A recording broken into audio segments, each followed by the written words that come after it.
Hi everyone, good evening అండి. ఈరోజు నేను ఇది జూన్ మంత్ యొక్క ప్రాఫిట్ అండ్ లాస్ చూపిస్తున్నాను. నాకు జూన్ మంత్ మొత్తం 35,000 లాస్ వచ్చిందండి. నేను రెగ్యులర్గా వేసేది షార్ట్ స్టడీలే కానీ ఇది మంత్లీది వేసాను. మంత్లీ వేస్తే ఏమైందంటే నేను మంత్లీ ఎందుకు వేసానంటే నేను మార్చ్, ఏప్రిల్, మే, ఈ మంత్స్ అన్ని ఏం చేశానంటే 3 మంత్స్ నేను పేపర్ ట్రేడ్ చేశాను.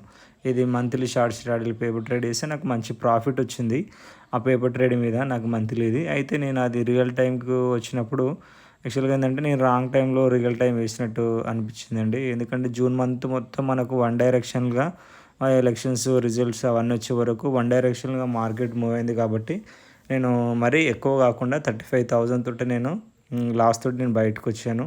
కానీ ఈ షార్ట్ స్టడీలో మనం డైలీ మనం 30% స్టాప్ లాస్ పెట్టి ఎగ్జిట్ అయితే మాత్రం మనది మంచి ప్రాఫిట్స్ వస్తాయి. యాక్చువల్గా మంత్లీ కూడా మంచి ప్రాఫిట్ వచ్చింది. బట్ ఏంటంటే నా బ్యాడ్ లక్ ఏంటంటే డైరెక్షన్ అంటే జూన్ మొత్తం వన్ డైరెక్షన్గా మార్కెట్ మూవ్ అయింది కాబట్టి నాకు ఇక్కడ షార్ట్ స్టడీలు వర్క్ అవ్వలేదండి.